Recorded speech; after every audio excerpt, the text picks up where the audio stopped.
Magandang buhay mga bata! Tara, samahan ninyo akong matuto kasama si Teacher Aika, your online teacher. Please don't forget to subscribe, like, share, and hit the notification bell for more videos. Thank you! Revised K-12 Curriculum, Math, Grade 3, Quarter 4, Lesson 1, Day 5. Our topic for today is about division using the 7 multiplication table. This is Teacher Aika, your online teacher. Let's start! Learning objectives. At the end of the lesson, the learners are expected to identify the division facts for the 7 multiplication table. Divide numbers using the 7 multiplication table. Apply division by 7 in simple real-life situations. Solve the following. 1. 12 divided by 6 equals 2. 2. 18 divided by 6 equals 3. 3. 24 divided by 6 equals 4. 4. 36 divided by 6 equals 6. 5. 48 divided by 6 equals 8.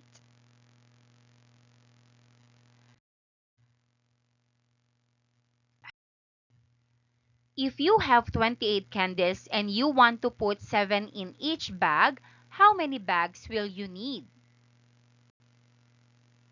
Answer: you will need 4 bags. That is, 28 divided by 7 equals 4.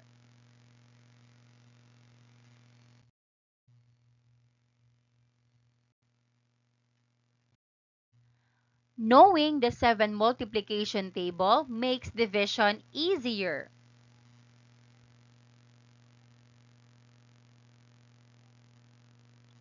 Seven, 14, 21, 28,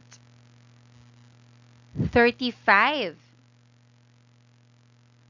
42, 49, 56, 63, 70.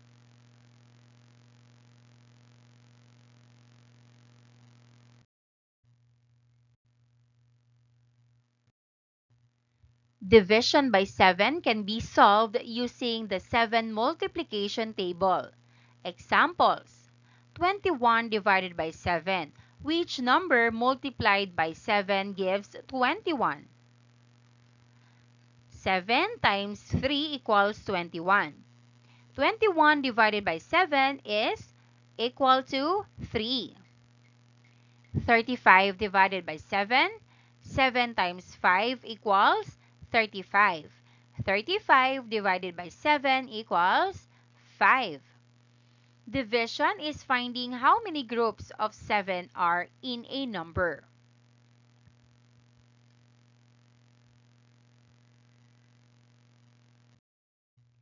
Solve the following. 1. 7 divided by 7 equals 1. 2. 14 divided by 7 equals 2. 3. 28 divided by 7 equals 4. 4. 42 divided by 7 equals 6. 5. 56 divided by 7 equals 8.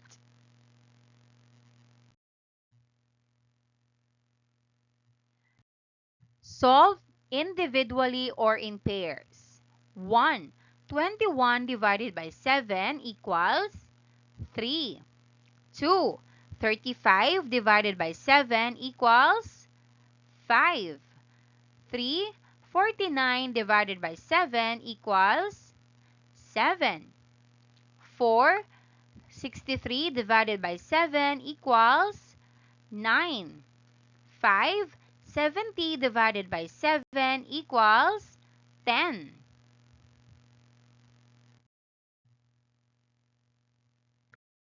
There are 42 chairs. Each row has 7 chairs. How many rows are there?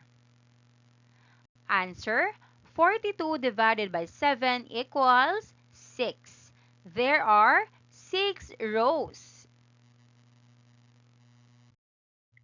A baker baked 35 cupcakes. He wants to put 7 cupcakes in each box. How many boxes does he need? Answer: 35 divided by 7 equals 5. He needs 5 boxes.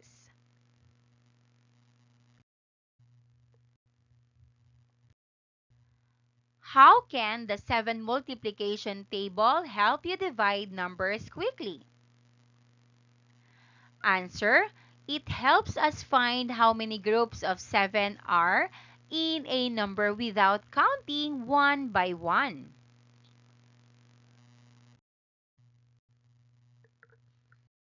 Solve the following. 1. 14 divided by 7 equals 2. 2. 21 divided by 7 equals 3. 3.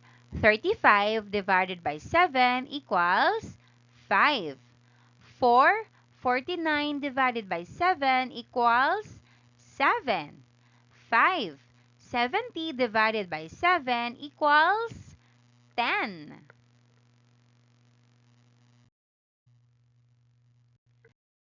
Solve the division problems. 1. 21 divided by 3 equals 3. 2. 35 divided by 7 equals 5. 3. 49 divided by 7 equals 7. 4. 56 divided by 7 equals 8. 5. 70 divided by 7 equals 10. Maraming salamat sa panonood. Huwag kalimutang i-like at mag-subscribe para sa higit pang educational content. I-click ang bell icon para ma-update ka sa ating mga bagong video. Salamat!